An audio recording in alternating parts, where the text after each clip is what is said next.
This is United Kingdom Talk with Chris Reardon.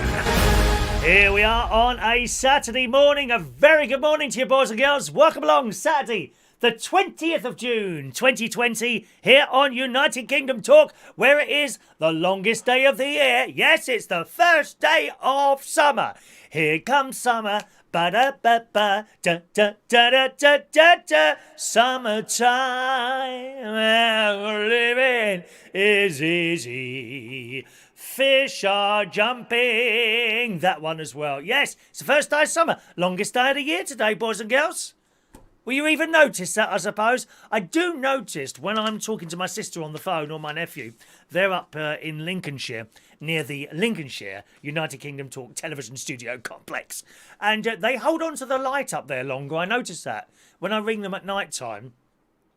If it's got not completely dark here, but it always looks lighter up there. And I think I noticed that for the first time last year while I was actually up at the caravan. You know, noticing that up north they do hold on to the lighter a little bit longer. But yes, longest day of the year today. So welcome to summer. Who's with us early? Let's have a look. One man and his Sprinter van. Good morning to you, young Carl. Morning. First one in there this morning. Mike Rees-Ponto, Jason Hughes, 8 News Australia. Daniel Woodhouse, good morning to you. Fran Green, hello little Fran. All right, love. Did I have information for Fran? It might have been the other day, actually. You asked for a raffle ticket right at the very end of the show when the picture was running. Do not worry, you got one. Okay, my darling Fran? All right, I did spot that just before I came off. Soon as I say tickets, please, get on there and ask for them. Otherwise, you can sort of run out of time there, okay? Poor Daniel can't get any food at his mum's house. I just found a packet of ham. Used by date was the 14th. Oh, it'll be all right, Daniel. Does it smell and look all right? That is the question. Does it smell and look all right? If so, I'd take the risk. Take the risk, okay? Don't blame me if you get ill, but I would. I would, absolutely, yeah. There's too much of this food throwing away going on. I can't bear food being thrown away. Morning, Diane Jeb. Hello to you. Michael Pullman there in Australia. Morning, Michael. All right. Hello, Who else have we got there? John Parrish. Up nice and early. Mr. John Parrish. Hello to you. Posh intro. Have you not seen that before? God, I'm surprised you haven't seen that. Yeah, I always have that like 2 minute. It's a 2 minute one here. At the moment, up at the caravan, it's a 4 minute one, unless I can get a new one done before I start going back up there. And I seem to have developed a little bit of a fault on my computer. In that, with 2 faults actually. Number one, the video editing software keeps crashing the computer now. I don't know why. It freezes. The whole thing freezes. It's been doing it since for about 3 days now. No, 2 days. 2 days it's been doing it since then. And not only that, since that happened, I now have to start my computer twice. That's not the one that this show is coming to from. Okay? The show comes to on one computer, and that's all this computer does. Cameras, stuff attached to it. That's all this computer does. It's the other one that I read the news stories on, play the music out from. If we get a little super chat and that sort of thing, the jingle comes off this. Phasers are on here. Yeah, phasers. That all comes from another computer. The news stories all on there. My monitoring is done on there. Everything. And my video editing. And I was trying to do something the other day, and it worked. It was fine, and it saved the video, and that was it. What was I doing? Oh, I was adding the live from the Mirable Studios. I was adding that to the opening film at the beginning, right? And that was all well and good. And then I tried to do something else, and it started freezing, and it hasn't really done that before, ever. Certainly not on this computer, but it's doing it now. So that's that. The other thing I'm having to do with it is start it twice. It won't start up properly. So I hit the start button, and it goes, and then the Dell logo comes up and just stops. Doesn't get any further. And I thought, well, I'll leave it a bit longer. And the other day I went out for an hour, come back again, and it was still stuck on that logo, right? Simple workaround to that appears to be simply to turn it off, wait a few seconds, push the start button, and it comes on. So I'm having now to start it twice Don't know why. I've tried a restore, but the restore won't work. It says the antivirus program is stopping it doing a restore. Shut down the antivirus program. Nope. Still made no difference. It will only go so far. Well, no, it does. It seems to complete it, but then you get an error message up saying that it wasn't able to do it because of the antivirus software. So there's something going on with my main computer. 2016 I got that, so that's 4 years old. The trouble is you don't like to muck around with them too much because that throws everything else out, doesn't it? You know what I mean? But yeah, a bit of a problem with that at the moment. But yes, I'm glad you like our little opening videos. And I hope to get another one done before I go up there. We'll see what happens there. Morning to Adam the plumber. I had a nice little chat on the phone with him yesterday. Morning, Adam. One of my very closest friends. Good morning, young Adam. Daniel Woodhouse is there. Good morning, Denise Andrews. You have been added to the bingo, Denise, for tomorrow. All right? You'll get 3 bingo tickets. They don't all come at the same time. Sort of one usually about 8 or 9 in the morning, one at about 11 and one at about 1. Okay? It's not a good idea for me to send them all out at the same time because that doesn't always work. Check all your folders. That's all I'll say, Denise. Often you get people, I start getting messages, all sorts of messages in, oh, we've only got 1 ticket. And then eventually they find the other one. So do make sure. Once the tickets have gone out, that's it. I can't resend them. It's not physically possible for me to resend stuff. So just keep an eye out for those tomorrow, Denise. All right, my darling. Morning to Tony King, Gavin Bass. Hello to you. John Aitken is in the house. Morning, John. Could be the hard drive. I don't know what it is, Gavin. Don't know what it is on there. All right. Yes, Fran got that ticket. Excellent. Morning, Michael Lawrence. Up nice and early today. John, you can set up a studio using multiple cameras, sound effects, Talk for Britain, but you have trouble hanging a picture. I haven't got any pictures up here, have I? I've got any pictures up here this morning. And there's young Mandy Davenport as well. There we are. All our early people with us this morning. Good morning to you. All right? So as I say, first day of summer today. I did now, it was either a 5 or a 7 mile walk I did yesterday. I'm not sure. Because, of course, I've got the watch. That new watch that the lovely DJ Chris gave me because he had an extra one. So he gave me this watch. And that's got, you know, like the Fitbit walking distance and steps thing on it. Okay? I've also got the app. The Relive app, which I've mentioned to you a few times now, which makes, you start it off and it makes a little map and a picture, a little video of your journey of the day. So I did one yesterday. Here's yesterday's little video. Okay, this is my walk yesterday. Basically, I walked to and from town, and you'll see we go through the green and we get to the grey, which is the town centre. There it is. Okay.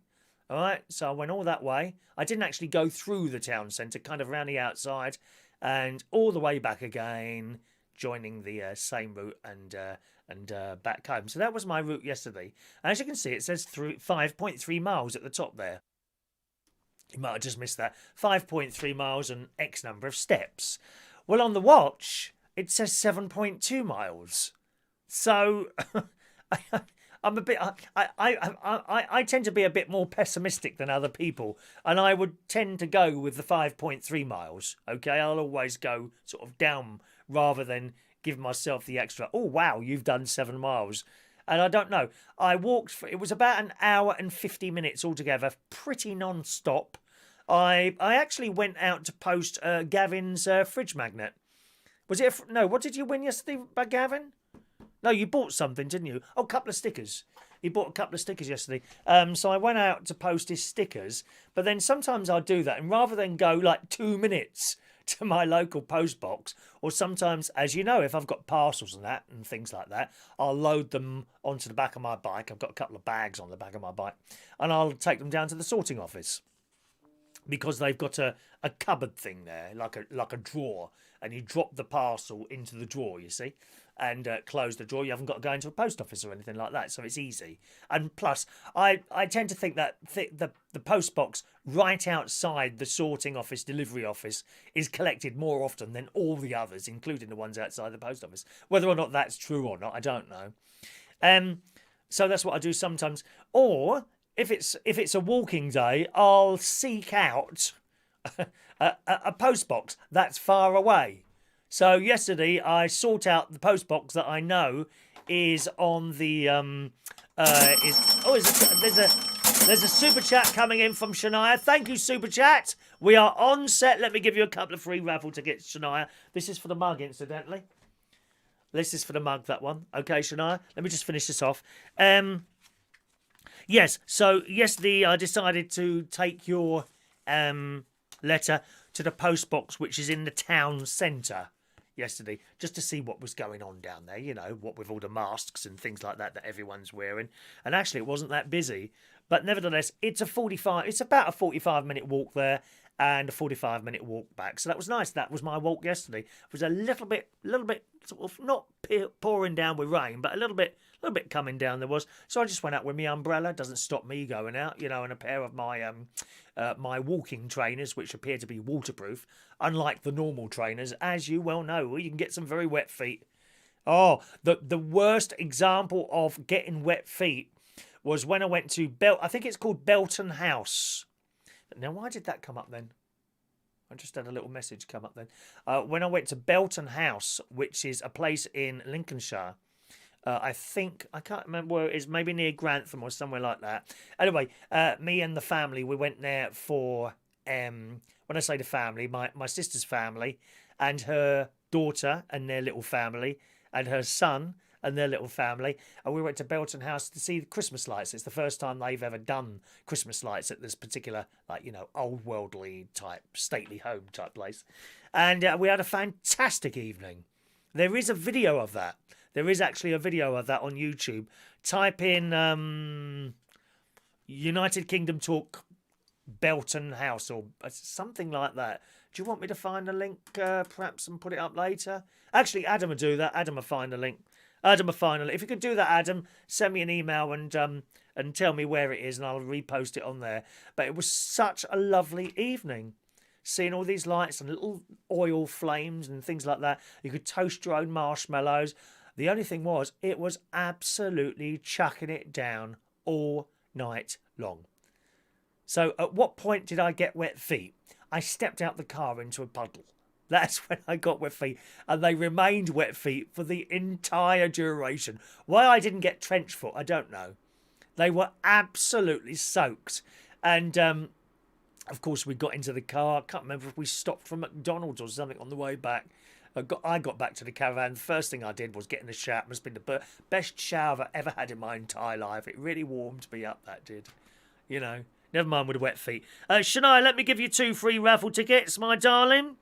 Shania Steele, she wants to win the cup, don't you, my love? Every time you send me a £1 tip, I'll give you some free raffle ticket, boys and girls. 1 for each £1, okay? There you go, 615 and 616. And this week, the prize is that for our Super Chatter raffle. Okay? And that happens on Thursday morning. Put those in there. And that's it. If you haven't got Super Chat, you can't do Super Chat. You can do it by PayPal, boys and girls. Just tip via PayPal. If you want, no one's dragging you, kicking and screaming to your wallet. Don't worry about that. We're not begging. But the option's there if you want to use it. You can do it on PayPal. This PayPal thing here, it does seem to create a little bit of a confusion. Now, PayPal have done it like this, not just for me, for many thousands of people, to try and make it easier for people to pay you with PayPal.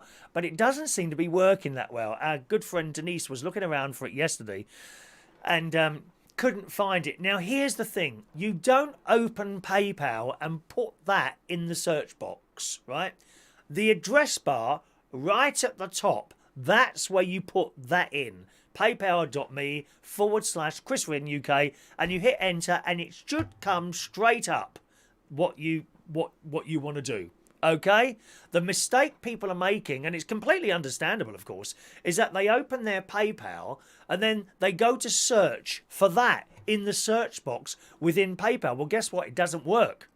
No, you need the email to be able to do that, to search like that. So PayPal did this so that people now, all they have to do is type that into the address bar. So that's the bit you put at the top. For example, www.youtube.com. Okay? So similar, www.paypal.me/ChrisReedon UK. It goes in the address bar and not the PayPal search. And a lot of people are getting confused over that. A lot of people. There he is. If you want to tip that way as well. And we do the same thing. Anyone who tips that way as well will get, of course, free raffle tickets, the same as if you were to do a super chat type thing. Okay. There's Shania saying good morning there. Michael talking to each other. John Parrish, friend of mine, got a watch like that. As his wife told him he didn't exercise enough, he connected it to his dog and let him go out for a run. Yeah, I bet that's true. I bet that's true, isn't it, John? I love it. I love it. Morning to George Bond joining us there. Good morning to George. Shania won't be able to eat for the day now, especially when we are still missing that fiver from the teas. Oh, give it a rest, will you, Shania? On and on about that fiver. Don't you worry. When we can meet again, we'll meet again. Don't know where, don't know when. When we can meet again, I will buy you tea and cakes and biscuits. Yes. On and on. She don't let it go, does she? Jesus Christ. Which is where we'll be going to see probably when we meet again, my love. John Parrish just tried to tip me, but it won't allow more than £500. Ah, well, that's why the PayPal's there, John. Try it on PayPal. See how well that works there. All right. Okie doke. So that was it's either a 5 or 7 mile hike I did, walk I did yesterday. I have no idea what it was. Absolutely no idea what I did. I would tend to go for the 5 miles. And I got to about hour and a half. My feet started aching a bit. I wanted to be home at that point. You know, I wasn't too far off home, so I carried on. But not too bad with the aching feet. My mate Ronnie has got very, very bad feet at the moment. He had some. I think he's pulled off the skin. I think that's what's happened. He had his skin. The skin was flaking on his feet, right? And knowing him as well as I do, I reckon he's picked it off. And literally his heels are raw. The only thing is, he says, I must have scratched them when I was in bed. You know, how many people scratch their feet when they're in bed? No, I don't think so. I reckon he's picked it off. I'm pretty sure that, and he's not telling me that. Anyway, that was 2 weeks ago, and the skin has just not healed on the bottom of his feet, and now they're really painful. They don't appear to be infected. You know, they're not like bright red or oozing anything or anything like that. But he's got really, really painful feet at the moment, much to the point he actually dialed the doctor thing. Is it 101? 111? Something like that last night. Who advised them to put some sort of cream on and bandage them. And I think he's got a doctor's video appointment on Monday. So he does appear to be in a lot of pain, though. He's walking like on his tiptoes, which reminded me of you. Actually, Shania, you'll probably remember this. A few years ago, I had bad feet on the sides. I had some sort of tendons inflamed on the sides of my feet, and they were so painful to walk on most of the time. And this went on and on, and the doctor kept telling me, look, I'm really sorry you're having this problem. There's not a lot we can do other than to tell you this will stop eventually. 2 years. 2 years that pain was on, and I never thought. And then one day, and it's the weirdest thing, one day I woke up and they were okay again. And they've never been bad since. How weird is that? I often find, though, to be honest, and it wasn't very quick after this particular thing, wasn't very quick after going to see the doctor. It was like 6 months later. Honestly, 2 years I was walking around with great pain, including when I took my nephew to Florida. You know, there were some times when I was queuing up on those queues, waiting to go on things at Disney. I thought, oh, God, I've got to sit down. In fact, I did sit down on the floor a couple of times, you know. But it's one of those things. Pains in the feet, and they just go. It's just very, very strange. But he's got bad feet at the moment. Now, what Shania saying? Back in May, when I mentioned it was a year since we went to your church, you were the first one to mention the teas. I'd forgotten about it, but I will never know now. I'm sure. Shania, dear. But don't worry, tea will be provided for you and your delightful family at some point, my dear. Denise needs Flexitol cream. Is that what is brilliant stuff there? Yeah, they just don't seem to be healing. His feet are not healing at all. So I don't know what's going to happen there. Yeah, Shania remembers that. I thought you would, Shania. Awful thing. So that's his feet. So last night, I took him down Lidl. I went and I got the car out of the garage, which is a good thing because the car's barely moved. It's barely moved in the last 3 months. You know, I'm paying for a car that's sitting in the garage and insurance as well. I gather some people have got insurance money back that the insurance companies have literally just sent out to people. I'm kind of hopeful that I might get like 30 or 40 quid there. I don't know how that works. Or maybe you just have to tell them first. You couldn't tell them afterwards, could you? You know, oh, I haven't used my car, too late. What I would imagine that can't work like that, surely. I would imagine what you'd have to do is say, hello, my car's in the garage now for 3 months. I'm not going to use it. Therefore, I'd like you to refund me March, April, May. And then you leave it in the garage until June and then you start using it again. You couldn't do it retrospectively. Oh, hello, I haven't used my car March, because no, they wouldn't allow that, surely. I would imagine that anyway. So, yes, we went down to Lidl. We were the only people in there. I love it. You go to these shops, 9:30 at night, there's no one in there, or very few. Last night, we were the only 2 people in the whole of Lidl. I love it. Going around, I don't use the baskets. Oh, no, dear, covered in germs. Viruses, the baskets are moving. There's so many germs. They're shaking like this, these baskets, because there's so many germs on there. So I put my stuff in my own carrier bags, you see. So, I mean, it doesn't mean that you've got nothing in there, but you take things out, and that's a little bit less chance of you getting something, isn't it? You see what I mean? It may well be that they're all over the baked beans. The virus is lurking away on the tins of baked beans, mightn't it? But if you get the basket and the baked beans, you've got 2 chances of getting it. So that's the idea, to try and cut back as much as possible as touching things. You mustn't touch, not even people. Don't touch them. So we went in there and I discovered this. I thought I'd give this a try. Now, you know how much toothpaste is?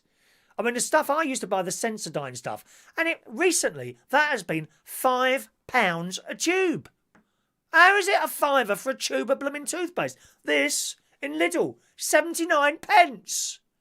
Blooming bargains it. I think it was 79 pence anyway. And it says on here, anyone tried this? Denulux. I wonder what it smells like. Oh, it's got the... Don't you know why they put these little things on there? Oh, yeah, it smells like normal toothpaste. And it says, Sensitive Plus. Provides protection for sensitive teeth. Prevents tartar build-up.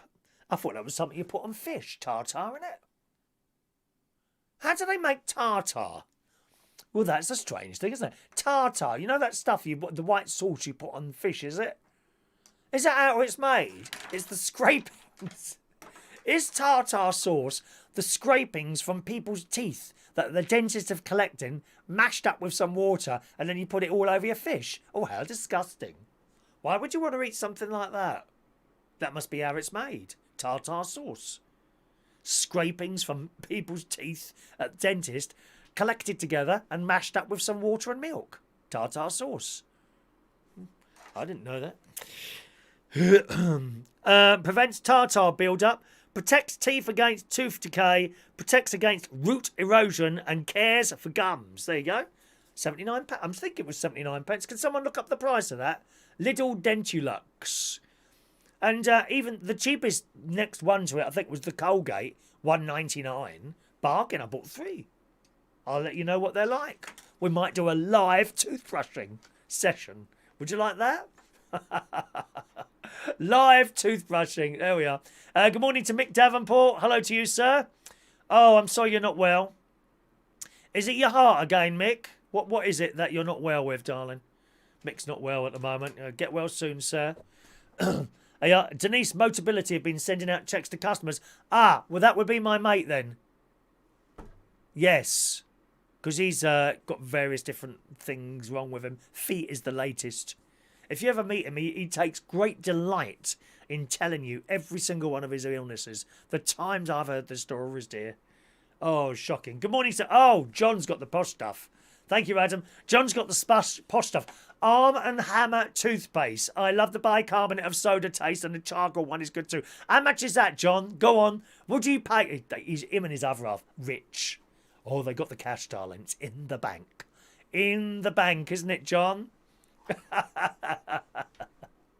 Go on, how much is that toothpaste you use then? Let's have a look at Adam the Plumber sent the link. This is for the where is it now? Let's just what am I doing here? There we go. Adam the Plumber. Christmas lights at Belton House. There you go. I'll put that link in the chat box there. All right. And then you can have a little look at that later if you want to. But it's a lovely little film. It's very warm because it's family. It's like a family film, okay? And you'll see all the probably completely the wrong time of the year to be posting this, but it is a nice little Christmas film that you might enjoy there. All right, £4 a tube. Jesus Christ, you got money to burn, haven't you, John? He's got money to burn. He is John Aitken. Dear me, £4 a tube. My word.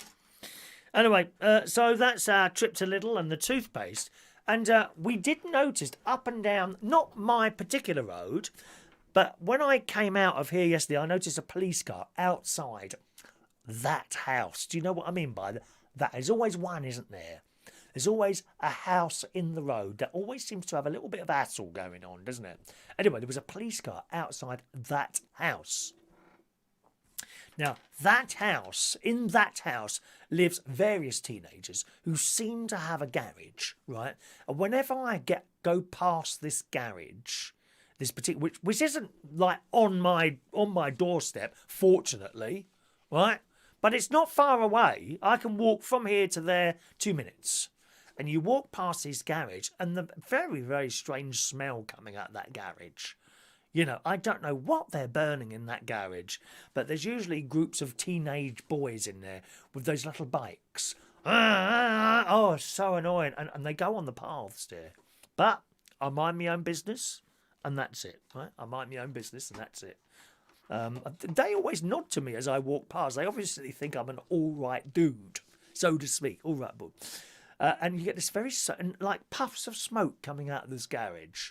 Very, very strange. Anyway, some of them live in that house, right? So there was a police car outside that last night. Anyway, I'm going over to my mate's house, and I was aware of police cars going up. And so if you was to come up my road like that, and then you join another road, what other roads are attached to? Do you know what I mean? And there were these, as I was going up to my mate's house, I was going past all the other roads, there were police cars going up and down them. So they were obviously looking for someone. Anyway, I went to Lidl, come back, I dropped him off, I took his shopping in because he had bad feet. And came back home, and the police cars are still going up and down this road. Came in the house, I'd done my dinner, I had beans on toast again last night, and there was a helicopter going round outside. So they must have been looking for someone, dear, last night, you know. I went outside to have a look. I often wonder that, you know, when there's like a helicopter going around, I always get worried that I should come out of my house, you know, in case they think I'm the person that, well, maybe I am. Maybe I'm the person they're looking for. You know, is that right? Maybe I'm the person they're looking for. I always get a bit worried, you know, in case they've got permission for like the shoot to kill. Something like that. Oh no, if you hear a helicopter, quickly rush into your house and lock the door. Not only that, the person that they are looking for could be hiding behind a tree outside and attack me. I could be pillaged. Anything could happen to me at night round here. Anything. But it doesn't. I often leave the door open in the hope that something will happen, but it doesn't. Nothing happens. But you don't know. It might be like you don't know, do you? It might be a murderer out there. Could be a murderer out there, and they're looking for them, and they just might happen to be hiding behind a tree outside your house, and you go out there, and you look at, oh, can't see anything there, and there they are, standing there, eyeing you up and down. Very, very frightening indeed. Oh, John says, I'm not rich, the other half keeps me in the lifestyle I'm accustomed to, really.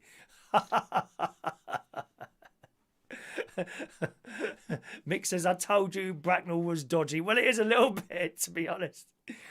John uses charcoal powder to clean his teeth. Now I've sent them away for a clean-up. Are they black? You got black teeth? Or you could have been on Jeremy Kyle, John. Where did they find those people on there? Jeremy Kyle.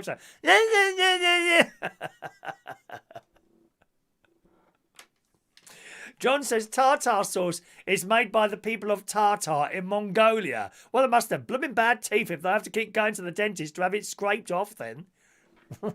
My dentist says I've got very good teeth. I keep very, very close eye on twice a day these teeth gets polished. Thank you very much. Michael uses Colgate. Colgate, yeah, that's usually on a special offer somewhere, isn't it? Colgate or something like that. Oh, he's done a ham omelette, Daniel. Yeah, I hope you smelt it first. You know, you do need to smell that stuff first.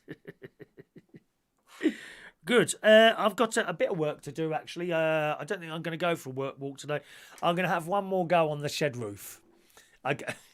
I know. I'm going to have one more go on the shed. Well, I say the shed roof. It's the side of the shed, you know, that's got the hole in it. The wood's become rotten. Jason Hughes has started to laugh now. I know he will. But I haven't had much luck so far. I've now got some shed roofing felt, which I'm going to now underneath the plastic bit and then put it down, right? So that should fix, I'm hoping that will fix that. The only thing is, last night I walked along to the end of my lean-to shed.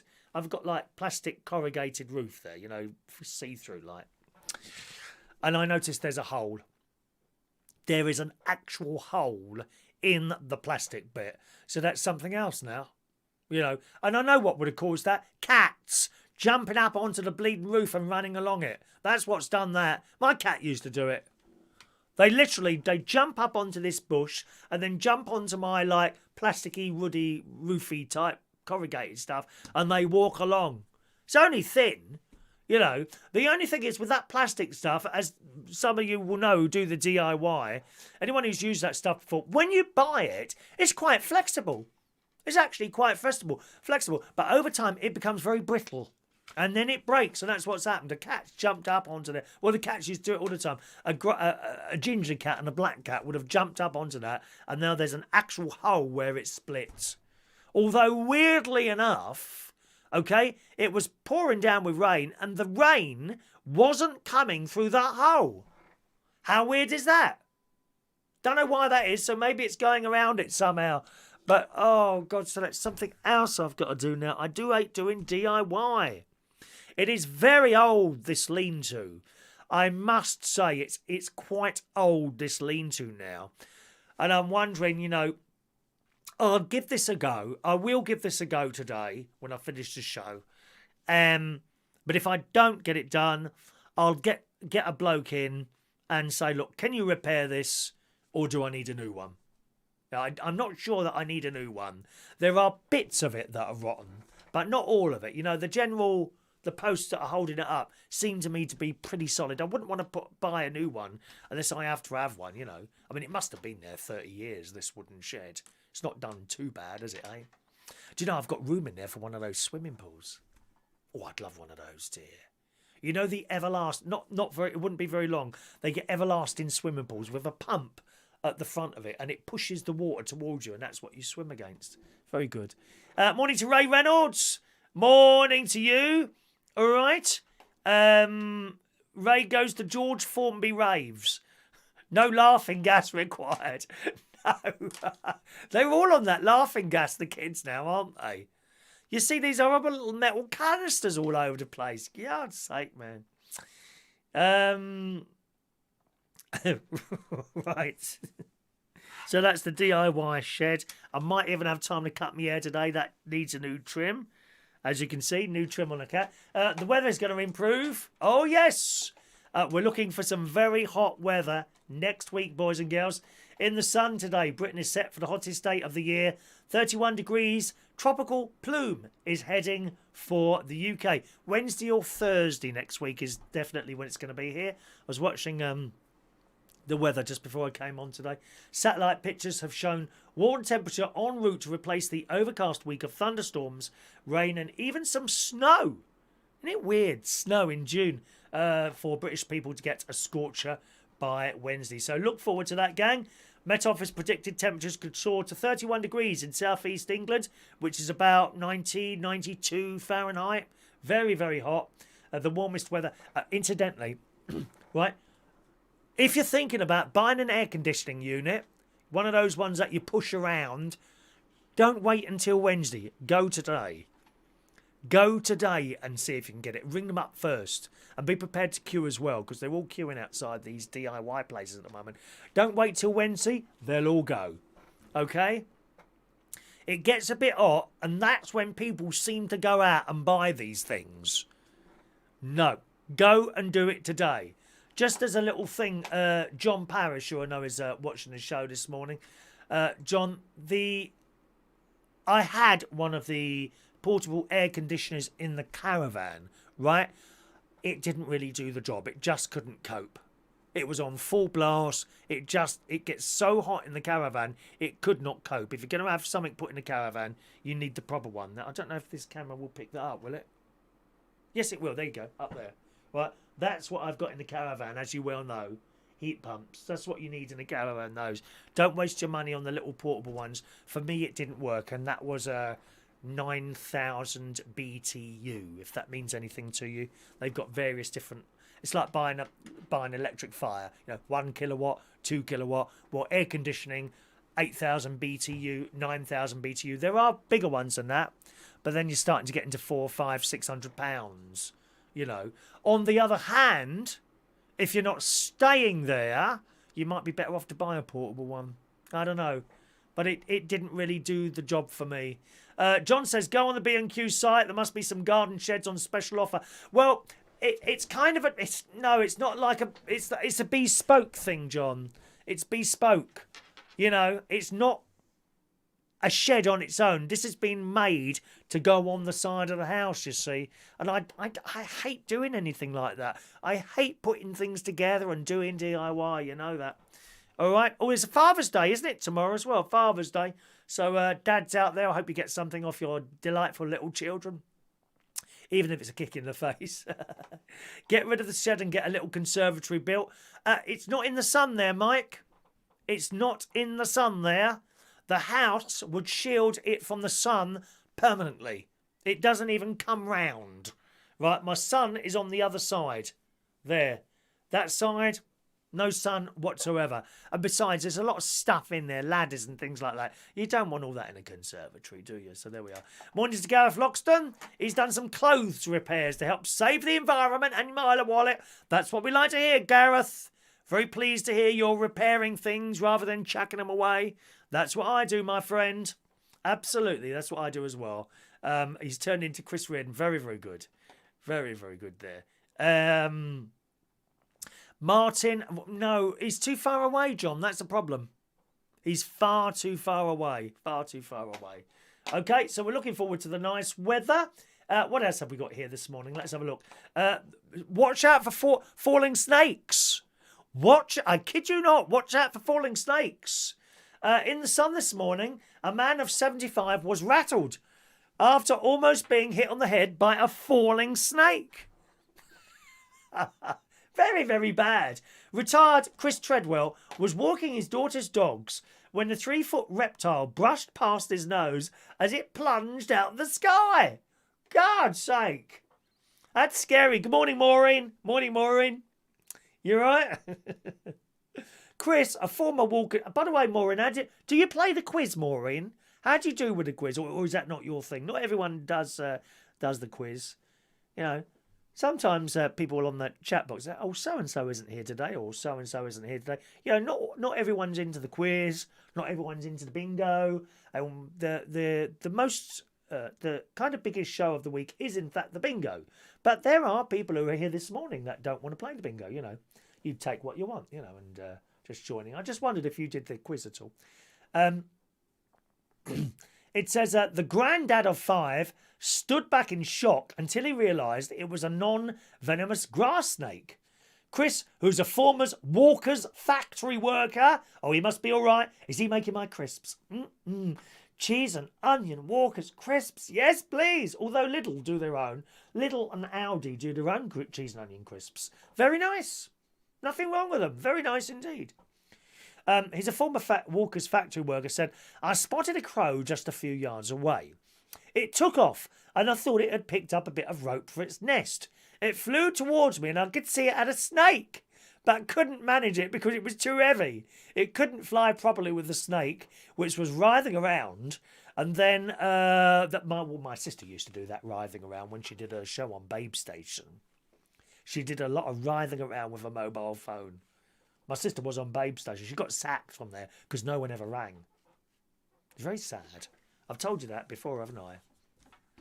My sister is the only lady to ever be sacked from Babe Station through lack of phone calls. In fact, none.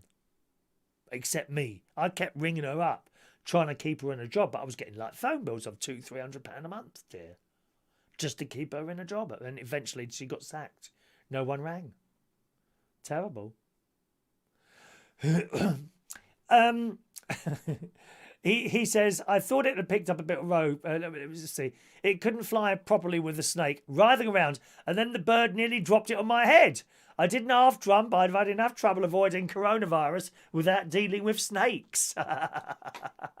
This is in Lincoln. He was in Hart's Home Country Park in Lincoln last week and added, when it landed, I was stunned. I whipped out my iPhone and snapped the photos. Then it made off towards the undergrowth. Dear.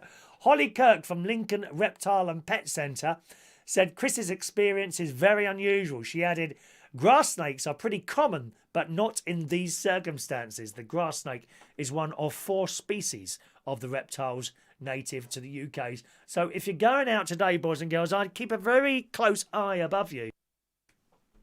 Not for rain, but for water, for snakes coming down out the sky. Whatever next. I mean, you've heard that it's raining cats and dogs and snakes now as well. Dreadful. Dreadful. Tiri. Anyone hoping to go on holiday? I have some good caravan news in a moment, boys and girls. First of all, in the Daily Mirror, the UK's biggest tour operator will only be offering quarantine-free holidays, meaning holidaymakers may only be able to travel to countries that have agreed an air bridge in the UK. I mean, let's be honest, it's pretty pointless, isn't it? Going somewhere and then having to stay in your room for 2 weeks. Well, what's the point of that then? Answer, none.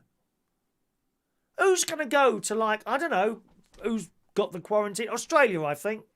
Who's going to go to Australia for a holiday, get to the other end, and then sit in the hotel room for 2 weeks while they're quarantined? Not going to happen, is it? Well, TUI have realised that. And it now says they will only fly holidaymakers to countries that don't quarantine travellers. The UK's biggest tour operator made the announcement in an email to customers yesterday afternoon, and they promised to only take customers on quarantine holidays, explaining this means we won't travel to places where we know you'll need to self-isolate when you arrive or indeed when you return home. Because that's the other thing. You don't want to go somewhere, like come back here and then have to sit at home for 14 days. No point, is there? Why bother? And then you put yourself all that business going on the plane and mucking around at the airport. Oh, I can't stand it. Can't stand it. So we're looking at countries that have an agreed air bridge with us. I don't know if there's a list of those places. I don't see that, really. No, it doesn't give a list of countries. Presumably they would know if you walked in there or anything like that. But, yeah, that's the news on the holiday front. Now, on that same sort of thing, we have new hope, boys and girls. New hope for UK summer holidays in today's Daily Mirror again. Okay? Millions of Britons have given up fresh hope for a summer holiday in the UK this year. Lockdown restrictions are slowly being eased, but holidays are still banned as hospitality businesses stay closed. It's currently against the law to stay anywhere except your primary residence. So all these people you do see staying in caravans, and there are some out there. Heidi Young, she's not with us this morning. Heidi will tell you there are people at they're not supposed to be there. They may be getting away with it, but they're not supposed to be doing it. You can travel around, but you can't stay away from home at the moment. However, Health Secretary Matt Hancock, he looks tired, doesn't he, old Matt Hancock, promised last night that ministers were looking at the measures. The hospitality industry in England is working towards reopening on July the 4th. But for this to happen, the ban on overnight stays would need to be lifted. I mean, pointless. Absolutely pointless saying, oh yes, you can open all the hotels now. But you're not allowed to stay away from home. Well, what's the point of that then? Answer, none. During the Downing Street press conference, which I'm never invited to these things. I keep expecting to get a little email from Downing Street. Oh, hello, Chris. We've got the Downing Street, the little daily press conference today. Would you have any questions for the Prime Minister?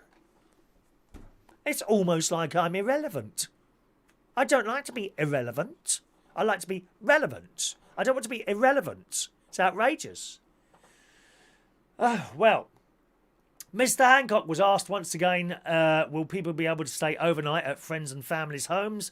He said that's another one of the social distancing measures that we're looking at. Of course, we are looking at it as an important consideration, not least because I want people to also be able to have a holiday, if at all possible, this summer. So they are looking at this now. Holidays in Wales, they've already announced this. And they said from July the 6th, when the country officially reopens its borders, you will be able to do that there. We haven't had the English one saying that yet, but I think that will probably come next week. I'm guessing from next week they will say something that you're now allowed to stay away from home there. All right. Michael says our international borders are closed. There you go. So we won't let you in, but if Australians are coming back from wherever they are locked up in a hotel room for 14 days, yes, including my cousin. And my cousin, he's quite a high up in the police, in your police in Australia. He's run various things and done stuff like that. He came back from Solomon Islands and has had to quarantine for 14 days. He was doing his nut in his room. It was a nice apartment, quite a big apartment that they put him in, but he was walking round and round in circles in there, bored to tears. Awful, isn't it, really? I do feel sorry, and I mentioned this many, many times, right at the beginning of all this rubbish going on, of people that live in a single room in London. How they do that, I do not know. How they've done it at all. Jason went on a pub crawl last night, visited the kitchen, the living room, the stairs and the 3 bedrooms, and ended up in the toilet. Morning to Mari Lowe this morning. Hello, Mari. All right. A little bit more here, gang. When are you going out to shops? Are you ready to go to non-essential shops yet? I'm not. I don't feel the need. I'll be honest, I don't feel the need really to ever go to a shop again other than to try clothes on. I've no interest in going into shops and see some of these very bad customer service type places. Some of them are very good. John Lewis, fantastic. Fantastic. And some shops, their service is dire. Absolutely dire.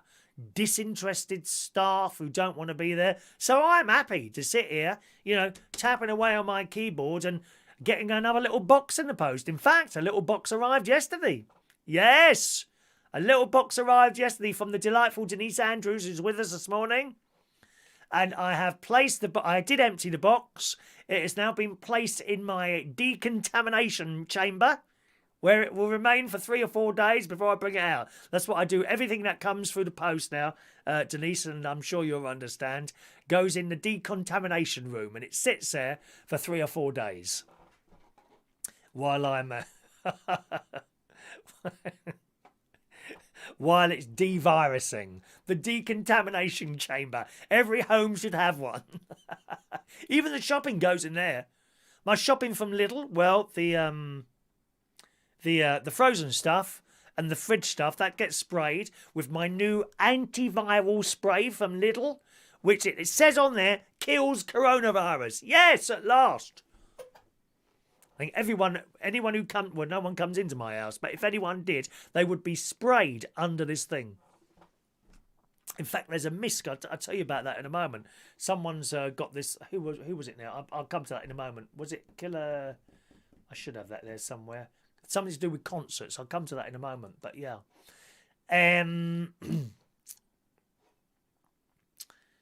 Jason Mittens is supposed to be going back to work on July the 1st. I can't see that happening either. But every home should have a decontamination chamber, and that's where you're lovely. She bought me a flamingo watering can. It looks fantastic, Denise. Thank you very much for that, my love. Every home should have one. That's right, Denise.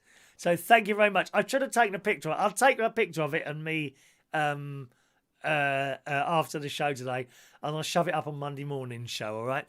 Just if you're new to the show and Denise's, welcome along. There is no show on Sunday mornings, but we're here on Sunday night at 8 o'clock for the bingo. So looking forward to the bingo tomorrow night as well. All right?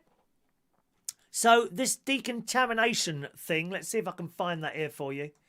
There it is. There it is. I told you about my spray, my new antiviral spray. Well, again, another story in the Daily Mirror. Concerts could reopen soon with fans walking through disinfectant mists. I wouldn't have a problem with that, would you?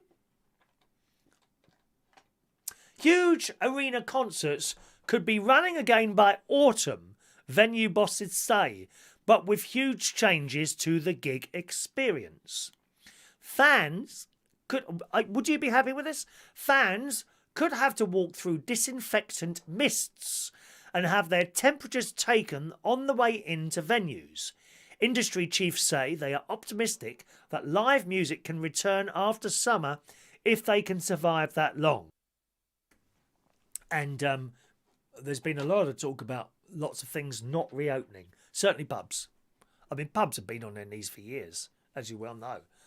A lot of them just tick over, and with this, because they still have to pay the rates, still got to pay the rent. Industry, thousands of shows have been cancelled. Of course, we saw Cameron Mackintosh, all those big West End musicals, not coming back now till next year. Next year, all those people out of work.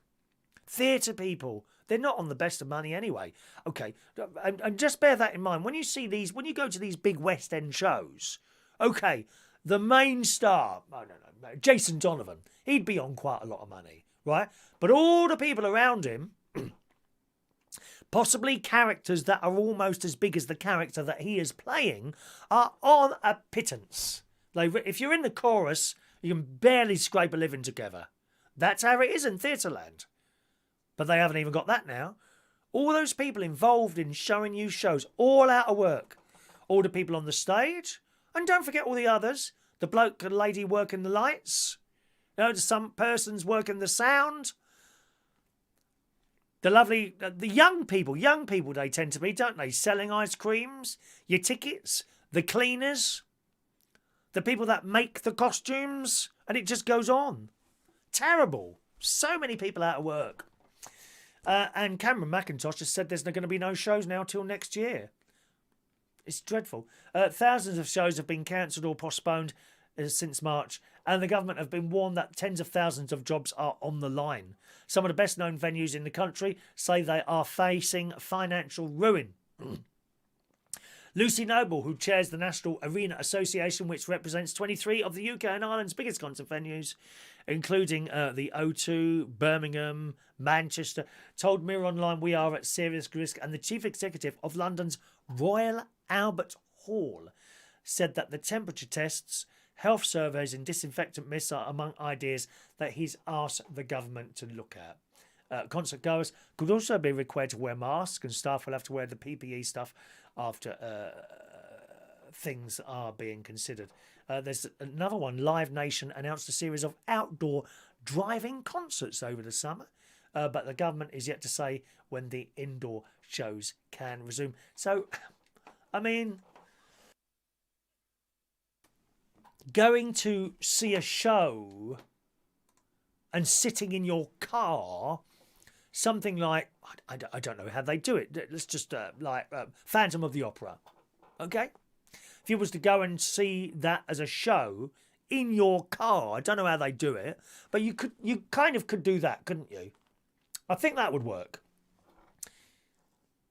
I suppose they'd have to have the, I don't know how that would, the stage would have to be quite high, wouldn't it? And how would you, the car park surely would have to be like that, wouldn't it? Or like that, so that the people behind can see the stage. So I think that might work. But young people going to, I don't know, a Justin Bieber concert, or, the Capitol Jingle Bell Ball. Young people go, they're not going to want to sit in their cars, are they? You know what they're like? They want to be out of their cars, jumping around, dancing and getting off with each other. I'm sorry, that's how they are, isn't it? That's how I was. I can't imagine seeing myself. I did go to a Wham concert once. Did I tell you that? Wham. Wham, bam, I am. I think I was the only bloke there. Denise has got tickets for Phil Collins at the O2 in November. I'm expecting it to cancel. Oh, I don't know about that, Denise. That's quite far away, November. You might be lucky, but you might have to stand in a spray of disinfectant. Is Autumn going with you, or are you going on your own with that one, or someone else maybe? Other members on the family.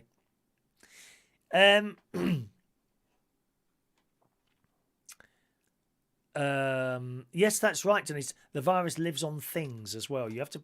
I washed all my shopping.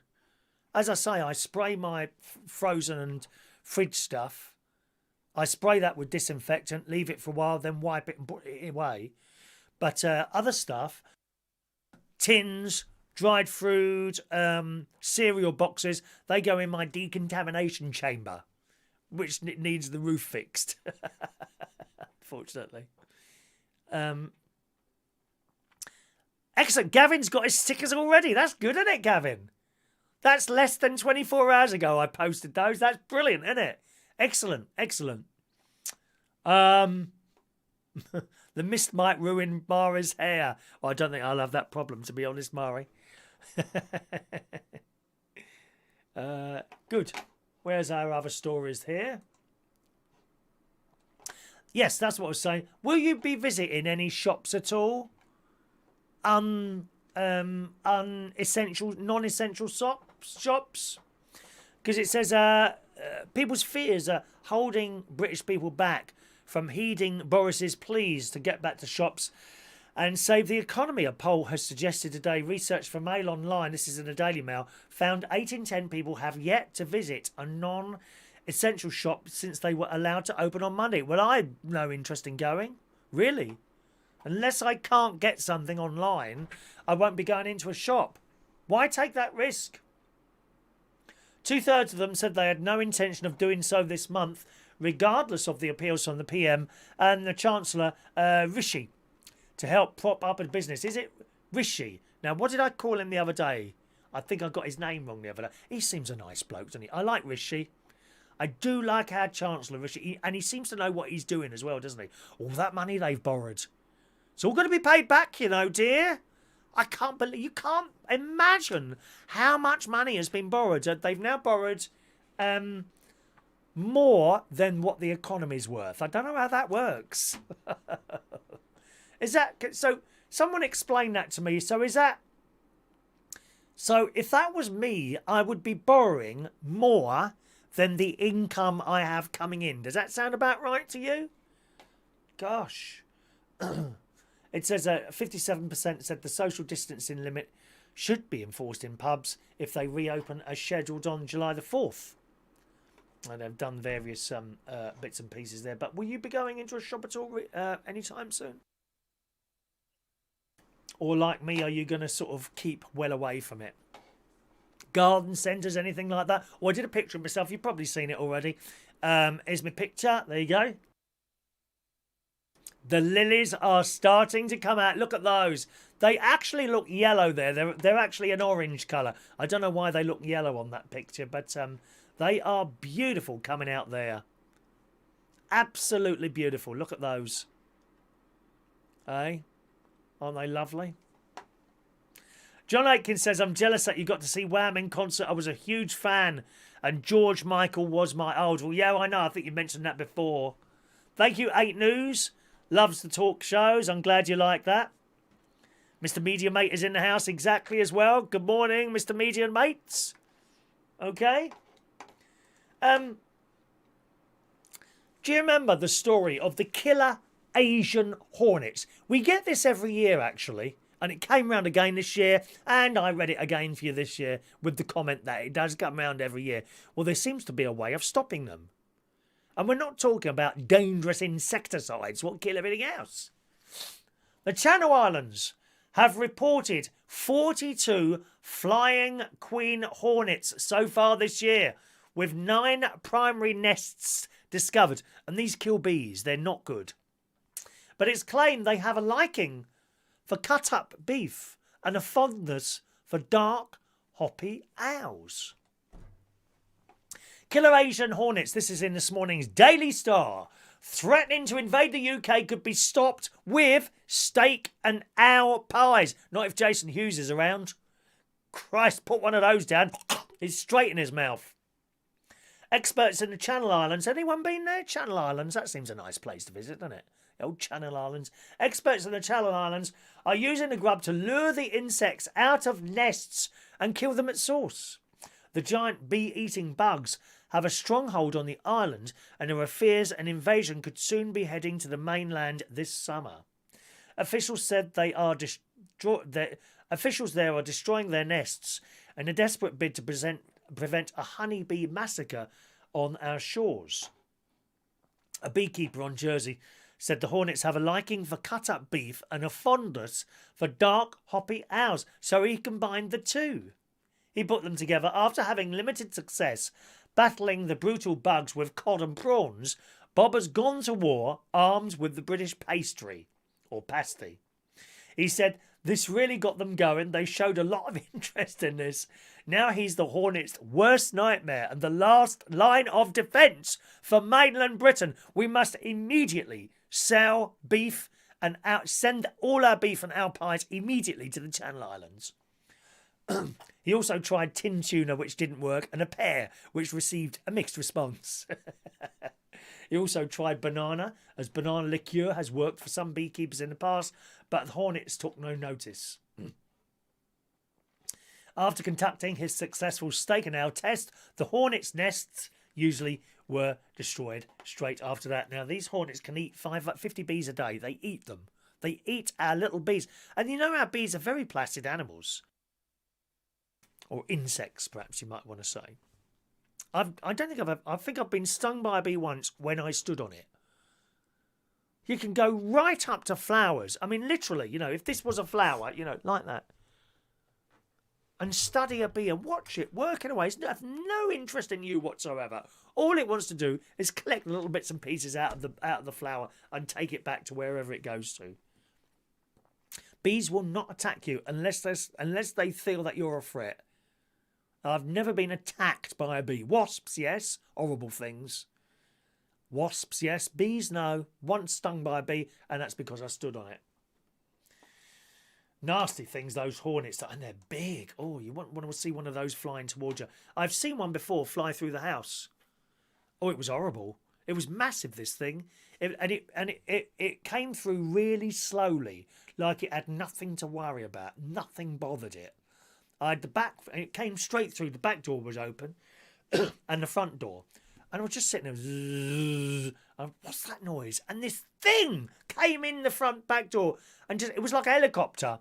Just slow. Zzz, and it just went from one end to the other. Straight through the house. Thank God for that. My mate found one in his bedroom. Him and his other half, they were trying to go to sleep and they could hear this buzzing sound. Of course, they couldn't sleep. And eventually, they found a large hornet and it had got under the bed. Probably trying to make a nest under there. Horrible things. You want to go to Australia, where a couple of you are. See the insects there. They're like birds. They're so big. No, 8 News Australia. I think it's just a YouTube channel, actually. It's someone's YouTube channel, 8 News Australia. It's not actually like a mainland TV station over there. John, lilies are beautiful, but the pollen makes me sneeze. A tissue, we all fall down. Ring a roses, a pocket full of toesies. A tissue, we all fall down. Were you singing along then? Or Mick's been stung by a hornet. I bet that hurt Mick. Nasty. Very good news here, gang. I'm so pleased to hear this piece of news. In this morning's Super Soaraway Daily Mail, hairdressers have been advised to cut the small talk with customers once saloons reopen. Well, thank God for that. Oh, hello. What's your name? Have you got a girlfriend? Where you going on holiday? Just shut up and cut my hair, please, dear. Oh, don't they go on? And you just want to sit there and quietly, kind of drift off while they're busy about your hair with the things. Bzz, bzz, cut. No, chat. And I'm sorry, ladies, it's the young girls that are the worst. The blokes just tend to get on with it. Certainly the best hairdressers are the Turkish and Italian barbers. When I was in Rome a few years ago, me and my mate were in Rome, and we went past this really old hairdressers. Right? I thought, should we get our hair cut? Yeah, might as well. Something to do, innit? So we sat in there, and it was so old. The paint was peeling off the walls. And there was two old fellas in there. They must have been 65 years each old. They nodded to us as we came in, and we sat down in this hairdresser's. Right? And we waited our turn. There was no rushing them at all. They're working on other people's heads. And what I really liked was there was a young lad who was in there, I suppose about 20, I suppose, something like that. And he was sitting down. A woman came in, right? As soon as he saw the woman, there were no chairs left. As soon as he saw the woman cut, he jumped up and gave his chair to the lady. Do you remember when that used to happen here? Not anymore, does it? Why is that? They're very, very respectful over there. And the women dress like women, properly. You want to see these beautiful Italian ladies, young Italian ladies, out on a Friday and a Saturday night. And then they're all, the car gives a snog, mate. There's none of that there, mate. They're really respectful. There's no rubbish on the streets. All these young people are out. They're having a little bit of a drink. No one's drunk. Going around beating people up and all that. Completely different world. And this woman came in and immediately he jumped up. Would you like my seat? In Italian. I think that's what he said, either. And so we got our hair cut there. And these two fellas, they didn't speak any English at all. And we didn't speak any Italian. And can you... 0.5, please. Yeah. And then he's like saying something. 0.5. 0.5. Half. And he did it all, and wonderful, really. They never... I mean, the fact that they couldn't talk English is probably why they weren't speaking to us. But when you go to these Turkish barbers, they're not going and just making that chatting for the sake of it, dear. Just get on with the bleeding job.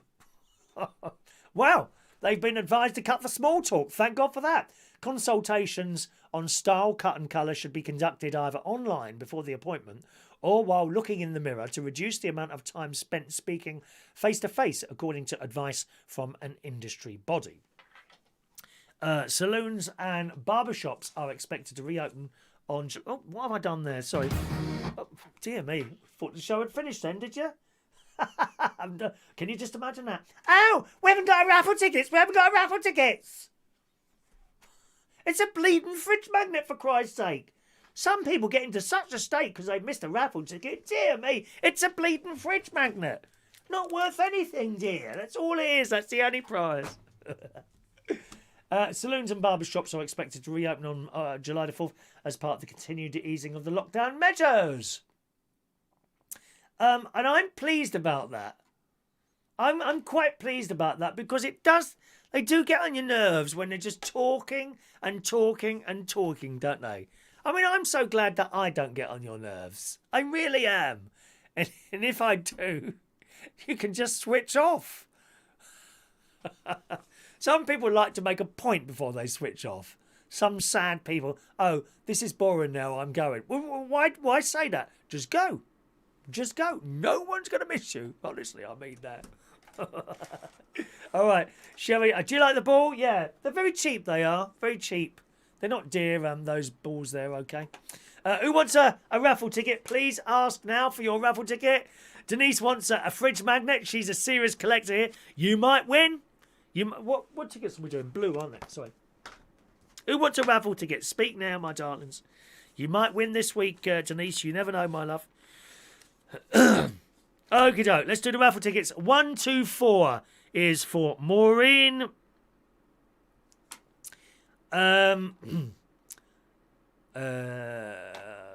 is playing Set You Free. Oh, God, yes. Yeah, that's right. I remember that one. I remember that one as well. Yes, indeed. Jason weighed his magnets in already. How many have you got, Jason? How many times have you won then? John Aitken, 125 for John. Michael Lawrence, 126. Jason Hughes, 127. Diane Jebb, 128. Fran, 129. Mick Davenport, 130. Get some more out of the little book here. I'm going to try and sort my shed out. Let me get some more tickets. Just a minute, my darlings.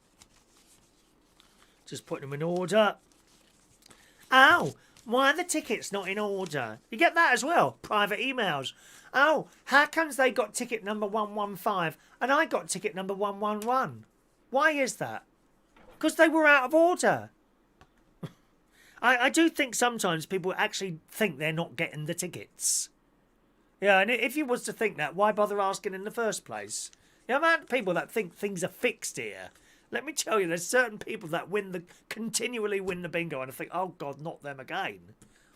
And the very fact that they keep winning it must say to you, you fully well knowing that I get fed up with the same people winning the same things all the time, that must say to you, surely, that you know it's not fixed.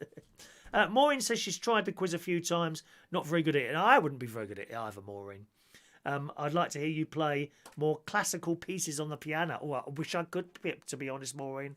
I'm not very good on the piano, really, am I? Where did we get to, darling? John... Mick D. Where's Mick? There's Mick. Mick D. Okay, there we go. Up we go. Denise Andrews, 131. Denise Andrews, 131. Tony King, 132. Mari, 133. AMS, 134. Where's that gone now? Gary Davidson, 135. Thank you, Gary. Can you film the shed repair? No. No. There'd be a lot of swearing going on down there. I'm telling you that now, Mick. He's got one of the old ones and one of the new ones, Jason. Okay. Morning to Adrian.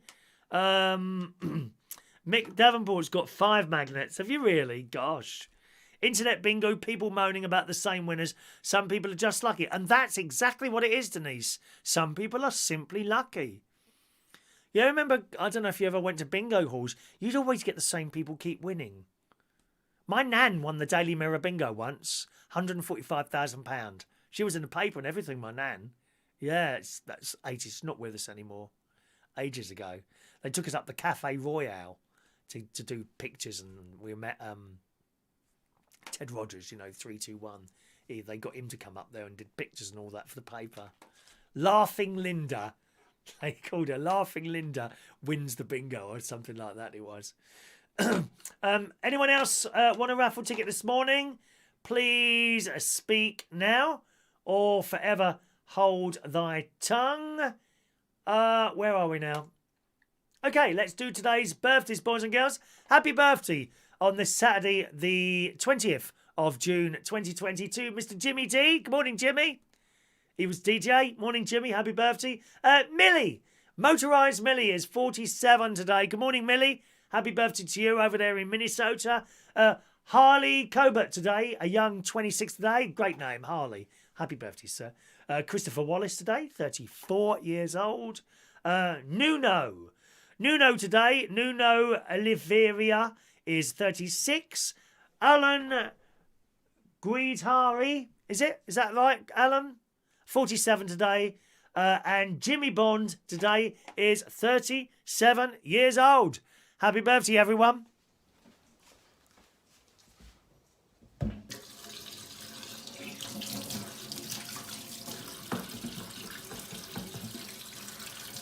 Happy birthday to you. Happy birthday to you. Happy birthday, happy birthday, happy birthday to you. Twice, coronavirus. Happy birthday to you. Happy birthday to you. Happy birthday, happy birthday, happy birthday to you. Happy birthday. You and you and you and you. So many birthdays today. Happy birthday, boys and girls. Well, wish me luck now. Wish me luck now with my shed repair, which I have to do all on my own. What sort of mess am I going to make today on my shed thing? Thanks for joining us, gang. I'll see you tomorrow for the bingo at 8 o'clock. Thanks to those of you that have liked the show as well. And have a lovely day. It's going to be nice and warm. Cheerio now.